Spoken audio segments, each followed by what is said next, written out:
Hello everybody and welcome back to Red Eagle Politics. Make sure you like this video down below and subscribe to the channel if you are new. So, the GOP has a money problem, and this has affected their performance in 2018, 2020, 2022, and it will likely continue to impact their performances in ensuing elections.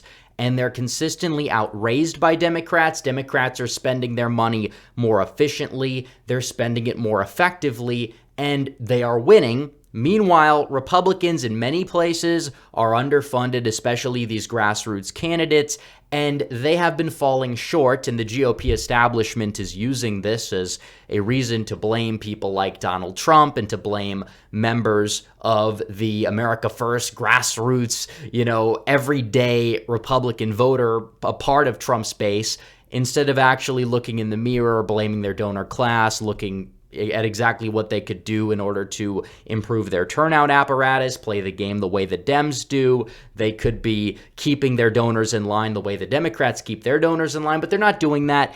And I'm going to show you guys in this video where Republicans underperformed in a lot of these different races, mainly Senate races. We could touch on a House race or two and talk about some of the governor's races as well and explain why money was a driving factor. No, it was not the only factor. I'm not excusing other factors. Like I said, Republicans could easily learn to play the game with the electoral system the way the Dems do, etc. There is a lot of blame to go around, but still, you could argue first and foremost that finances and money is literally everything. So, we're going to dive into this. First, I'm going to tell you guys about the Support the Second coin. Liberals are furious that they're giving away this Second Amendment is my gun permit coin to Trump supporters for free. If they just cover shipping, you could support gun rights, gun ownership, and the Second Amendment entirely free for a limited time. If you pay for shipping, you get 10 per person max. It's a promotion to celebrate the grand opening of their website, and all orders are fulfilled within 24 hours on average, so act now. The link is in the description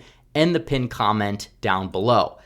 But I did this thread on Twitter, and it's virtually indisputable that this is a big factor in politics. Money rules the world. It rules everything. All decisions are economical. Money is what drives economics in this world, and especially in this country. This is the United States of America. And there were a lot of Republicans who overperformed vastly on election night in 2022. And you look at Florida, you look at Texas, you look at even some Republicans in Georgia, but not all Republicans in Georgia. And you look at Iowa. Ron DeSantis was well funded. He had $100 million plus. Some of that could have been used to go to other candidates, by the way. He ended up winning by 20 points. Brian Kemp won by around 7 to 8. He was well funded. Stacey Abrams did raise a decent amount of money, although it was spent very poorly. Greg Abbott, again, he won by a decent margin. And Beto, again, raised a decent amount, as he usually does, because Democrats were spending money there, and it really didn't exactly work out too well. But Abbott won by a sizable margin. He won by, I believe, around 13 points. And Kim Reynolds in Iowa faced very, very little opposition. She vastly outraised her opponent, won by 17%. And this is true. And here's the bottom line. You look at places like Pennsylvania. Doug Mastriano was outspent not 2 to 1, 3 to 1, 5 to 1, 10 to 1, even 15 or 20 to 1. He was outspent 41 to 1, and he lost by 14. And would he have won if it was even split? I don't think so, necessarily. He lost by a lot, but either way, it would have been closer. Because money helps you set that narrative earlier that you need to set. He could have spent the same amount early if he had the same amount of access, and he could go on offense, and he could basically say that Shapiro supports all of these high crime policies. He could go off and on about his past record, and he could define himself as a decorated, intellectual, military veteran, etc. But that didn't exactly happen in Pennsylvania, and he got vastly outspent. He lost control of the narrative very early, despite winning a primary while being outspent, because money matters less in Republican primaries, except when it's spent against you, and then that money spent against you will be spent promoting talking points that your opponents are going to use against you in the general election. And this affected a lot of Republicans in a lot of these House races with very contested primaries, definitely impacted Doug Mastriano quite a bit. And even if he would have fell short, it wouldn't have been by 14. Maybe it could have been by 5 or even 7. And then we could talk about the fact that a turnout operation would have been in play, and it very well could have saved Dr. Oz. Mastriano didn't perform the worst in the suburbs. If you look at like the trend or swing map to the left, I mean, there were left shifts in the suburbs, but he mainly had the bottoming out in places that he actually won by surprisingly wide margins in the primaries, counties that voted heavily for Donald Trump in 2016 and 2020, where Trump did much better than past Republicans in those places. So you look at it, and the real answer here isn't necessarily, oh, these candidates were crazy or unelectable, or that they were like promoting things that were not entirely popular, because there were plenty of Democrats this cycle that fit that bill, and they were able to get by just fine. They were able to win easily. And we'll talk about that in a minute. But again, like I said, it is another dagger, and it's all bluff narrative because, like I said, Trumpian candidates underperform the most in the Trumpian areas, proving the GOP needs to change how they play the game to win more so than nominating the weakest Republican on the issues possible, because they are deluded into thinking that that's going to give them the highest chance of victory. Now, I will say I don't think Mastriano was the best candidate overall. I would have supported Barletta. I did support Barletta, actually, in the primary until it was very evident that Mastriano was going to edge him out. Still, I think Barletta would have lost. I still think he would have been outspent. They would have defined him very similarly, just like they did in 2018 when he lost by a similar margin to Casey, to what Mastriano lost by in 2022 to Josh Shapiro. But still, furthermore, it's true that money matters. Even some of the well-funded Trump-aligned or Trump-endorsed primary candidates did well. And this is true. Burt Jones in Georgia. He was Trump-aligned. Trump endorsed him in a primary. He had a divisive primary. He won by 5 on the same ticket Herschel Walker couldn't get a plurality in. And he basically got Brian Kemp's margins despite not being an incumbent and despite the current Lieutenant Governor Rhino not even supporting him in the general. But he outspent his opponent 6-1. Herschel Walker got outspent 3-1. So like I said, money matters. That is a large part of what defines candidate quality. It's not necessarily the views you espouse. It's, are you able to raise money? And yes, I think that there is a correlation there. I agree. But also, both sides are at fault. There's less team players on the right in the donor class than there are on the left. And it's hurting Republicans because a lot of these establishment losers would rather have Democrats in charge than have grassroots Republicans in charge. And yes, sometimes these grassroots candidates don't know how to fundraise, or they run terminally online campaigns, and that's an issue. And that is something that they're going to have to correct moving forward. But still, to say that the establishment has zero blame this cycle, I mean, that's insanity right there. It truly is. And like I said, Democrats in the donor class have no problem funding their crazy, insane people like Fetterman or Mandela Barnes or Katie Hobbs, for example, these supposedly on paper unelectable candidates with a policy track record that's absolutely horrendous, but they have hundreds of millions of dollars. It pays off for them. Our leadership does not do the same, and we lose. And this is a problem. And you could say, well, Trump could have funded candidates better. I mean, I agree. One could argue DeSantis could have as well. He could have not spent a dime. He could have given all of his money to other candidates. He could have saved the Senate, still won by 10. A lot of people would have viewed him as a hero. He'd probably be in a much better chance at a 2024 primary run had he did that. And that is true. I think everybody is not absolved of any blame. You'll have people that will say that I'm, criticizing one side too much or the other. I'm really not here. There's a lot to go around. There's a lot of blame, but money's a big problem.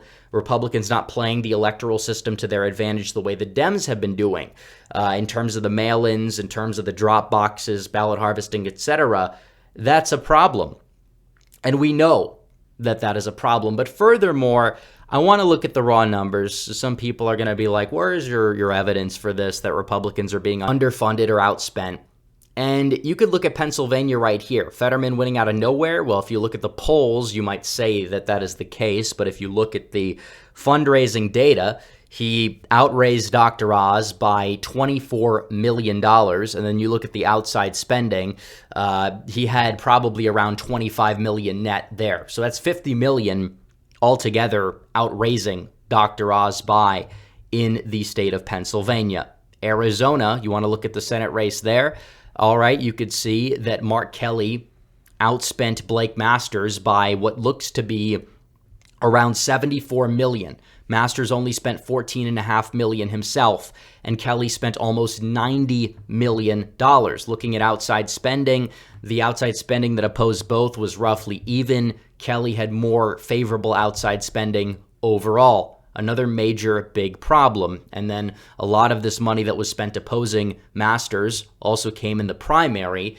And again, that's a major problem as well, these divisive primaries. But furthermore, let's go down to Nevada, because Laxalt arguably had one of the strongest showings for a Republican in a swing state, and I'd like to see him run again, because I don't know who else would really be capable of taking that Senate seat in 2024 on the Republican bench. But either way, Catherine Cortez Masto outspent Laxalt 61 to 17.5 in terms of millions of dollars.